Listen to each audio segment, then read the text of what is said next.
Hello, welcome to Oxford Heirlooms. This is the final video for project number 4. I am so excited. Today we're going to be sewing our silk ribbon to the little corners of the bonnet to tie onto the baby's head.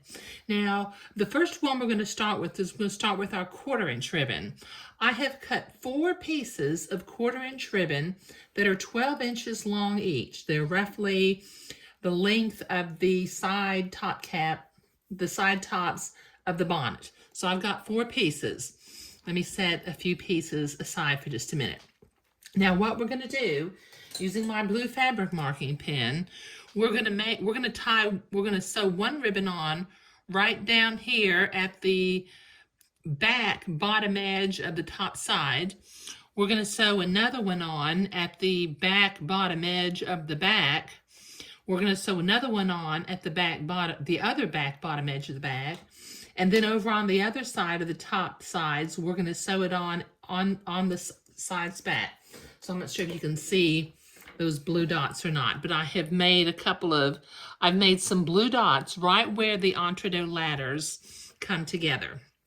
Okay, now I've got a needle loaded up with some white thread, and what I'm going to do with the end of my ribbon is I'm going to finger fold it 1/4 inch down and then fold it another 1/4 inch, so the little raggedy edge of the ribbon is now inside the little fold of the ribbon. Okay, now we're going to be sewing it on with the folded part on the inside. So I'm going to take my needle and thread, and real quickly I'm going to come through the back, from the back, and I'm just going to tack this together with just a couple of stitches. Just so that, because silk ribbon is extremely slippery, and I'd much rather do all this by hand than trying to position the silk ribbon with a sewing machine. Okay, now following that 45-degree angle, that the mitered corner that we put into the bottom edge of the lace, I'm going to go right into the back corner of the entre-deux. Come out on the back, and then taking about 4 little stitches, I'm going to tack this ribbon onto this back bottom corner of the bonnet, keeping it at a 45-degree angle and doing my best to keep my stitches one on top of another so that it looks like there's just one stitch. Okay, so we'll do this about 4 times, coming in from the front, in from the back, going back out to the back.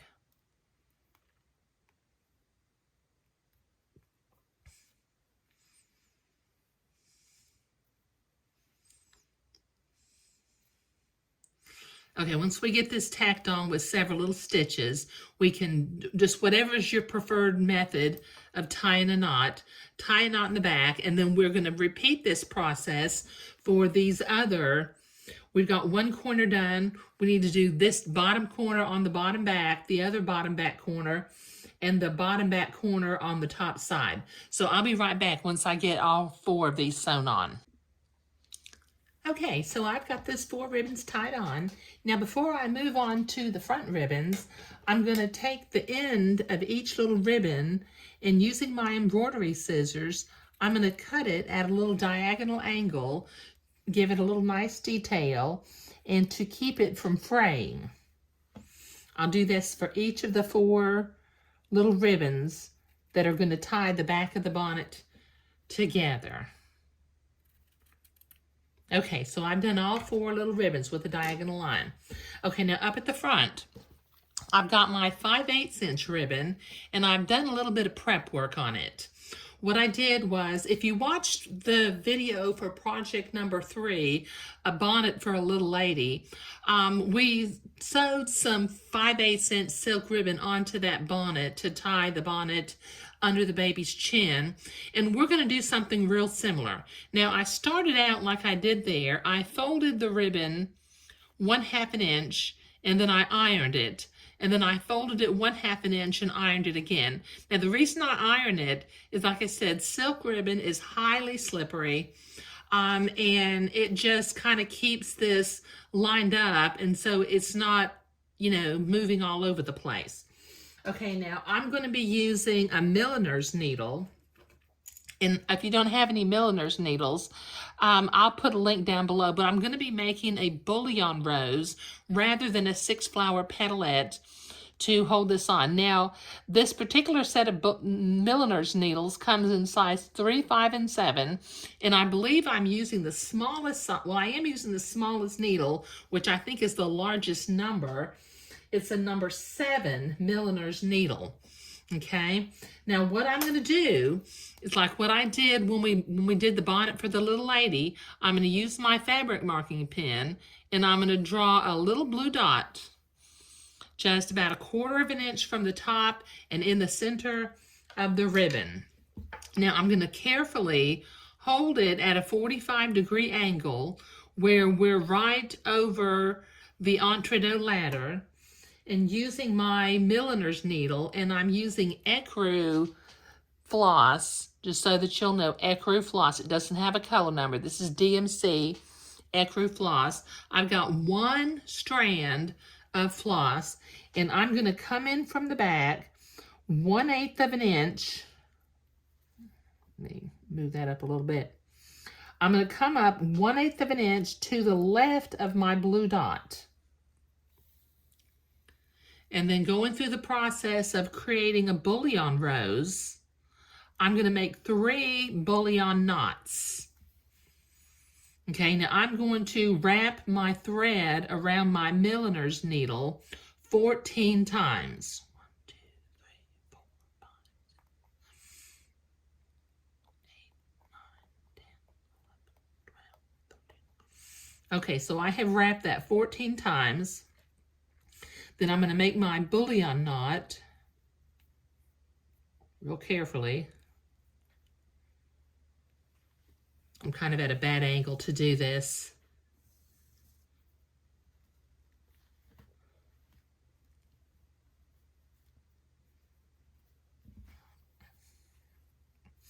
Okay, so that makes 1 little bullion knot. I'll go back into the back and I'll have my first little bullion knot done. Now I'm going to do 3 bullion knots right next to each other to make a little bullion rosette. So I'm going to come up again right next to where I started the first bullion knot. Go into the back without pulling all the thread. I'm going to come back up where I first came in again. And then I'm going to wrap the thread around my needle 14 times.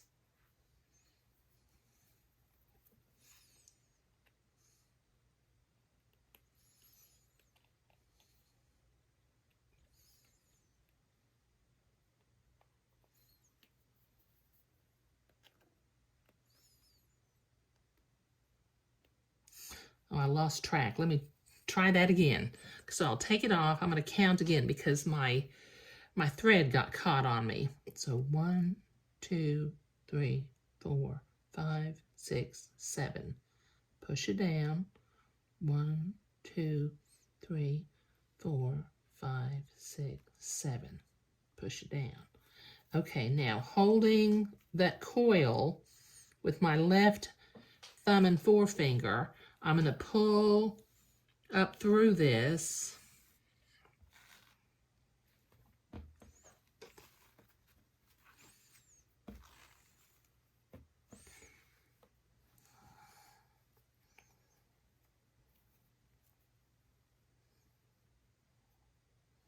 And it will create a second bullion knot.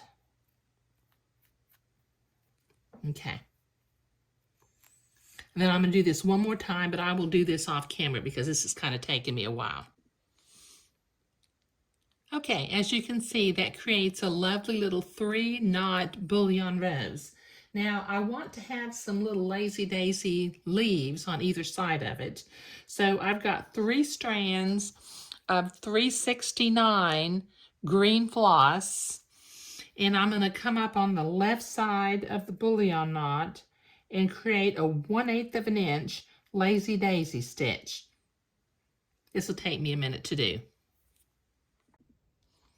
Okay, sorry I had to do that off camera, but it was just a bad camera angle for me. But as you can see, I have sewn each of my 5/8 inch ribbon on with a bullion rose and some little lazy daisy leaves.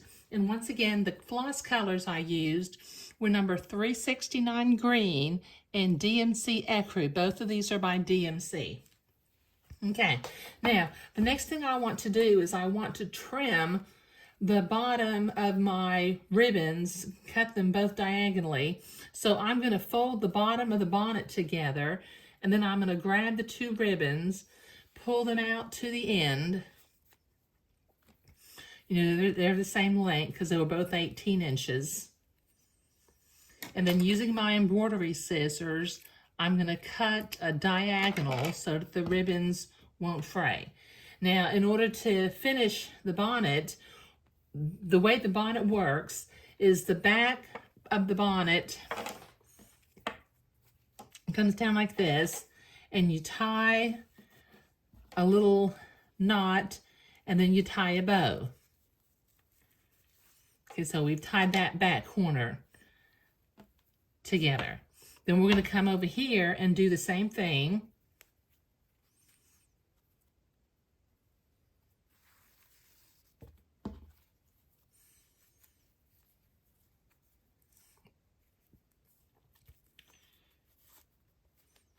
And then the little bonnet fits on the baby's head like that.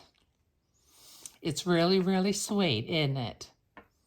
Okay, let me see if I can zoom out for a minute because I'm going to show the whole project now.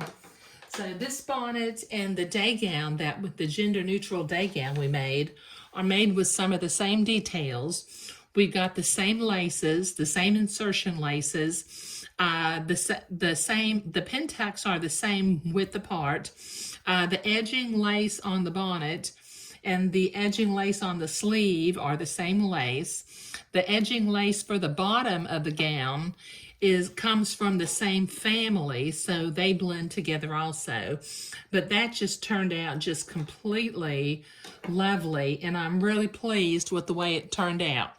Okay, all right, so a little teaser because project number 5 is in the works, and I will be beginning it probably tomorrow. I will present video number 1 with the materials and go over some things. But project number 5 is going to be another day gown. It's going to have some smocking at the top in the front of the bodice on each side of the button. It's going to have lace coming up around the front, some little tiny pearl buttons. The day gown will be a pink Swiss batiste, and then I'm going to be making a little teacup bonnet, but this time instead of having pin tucks, I'm going to do some hand embroidery on the center of the little top side. Okay, and so that you'll know the patterns that I'm going to be using for project number 5. This is the Laura version of Children's Corner Hand Sewing 2. I think this pattern is out of print, but I think it is also available on eBay and Etsy and some of the other places where they resell things. And you might actually find a specialty store that still has this in stock. So I'll be sewing the Laura day gown from Children's Corner, Hand Sewing 2. And the day gown, or the bonnet again, we will be basing this on the construction techniques and the dimensions for the teacup by Sarah Howard Stone. Okay, but once again, our little bonnet and our gender neutral day gown and bonnet have turned out super, super, super sweet. We've got some really lovely details on here. And I think this is going to be a gift that the parents will just adore and keep forever and pass on to future generations. But that's what we're doing today. Thank you.